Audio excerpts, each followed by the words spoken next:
Hello, New Covenant Community Church. Today we're going to be looking at Hebrews chapter 12, verses 18 through 24, and this is coming in that same line of thought as the rest of the chapter.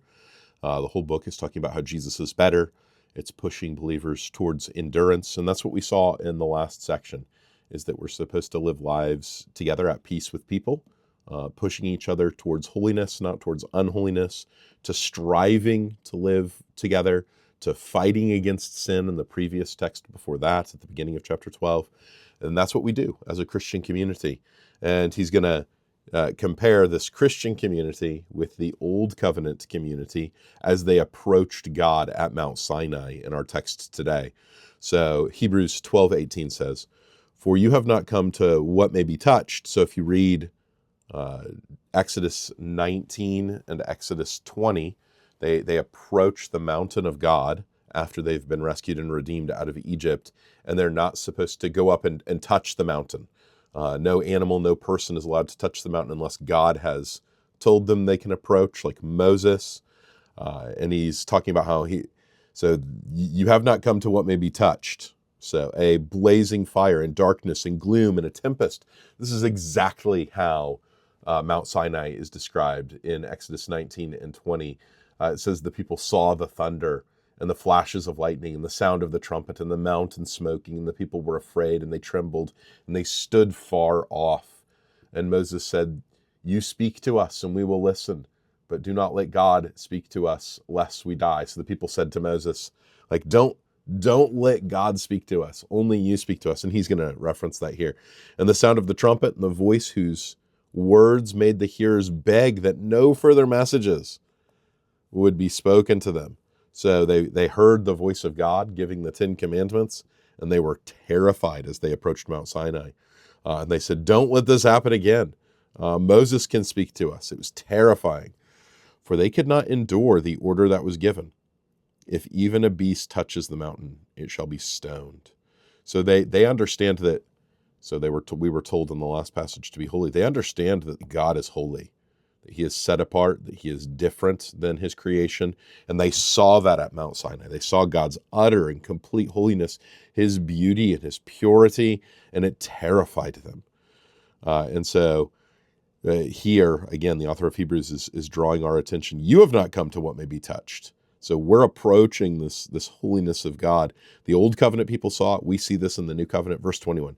"Indeed, so terrifying was the sight that Moses said, 'I tremble with fear.'" So even Moses was afraid. So the people are afraid. Moses is afraid. And he says, "But you have come to Mount Zion." We're not at Mount Sinai. We're at Mount Zion. Mount Zion is Jerusalem. It's the place where the temple is. It's the place where atonement is made. It's the place where Christ died for his people. You've come to Mount Zion, into the city of the living God, the heavenly Jerusalem, and to innumerable angels enthroned in heaven, to innumerable angels in festal gathering. So you've come to this place where God is gathering his heavenly court, where dwelling with God is possible, and to the assembly of the firstborn who are enrolled in heaven. So those people, firstborn here, those who inherit. He's already talked about earlier in the chapter how we're children of God. To the assembly of the firstborn who are enrolled in heaven. So we have our name written in the Lamb's Book of Life. And to God, the judge of all, and to the spirits of the righteous made perfect. So to those who have already become glorified, those who have already been in the presence of God, and to Jesus, the mediator of a new covenant, and to the sprinkled blood. So they're sprinkling blood in this Exodus event in Exodus 24. They're sprinkling the blood of the covenant, but here we're sprinkled with Christ's blood, to the sprinkled blood that speaks a better word than the blood of Abel. And he had mentioned Abel in chapter 11, in Hebrews 11, talking about by faith he offered. Christ's blood is better than this. Mount Zion is better than Mount Sinai. Mount Sinai was terrifying and it showed the holiness of God. Mount Zion shows us the holiness of God in the person and work of Christ. But through his blood, he is making his people holy. He is bringing his people into right relationship with himself.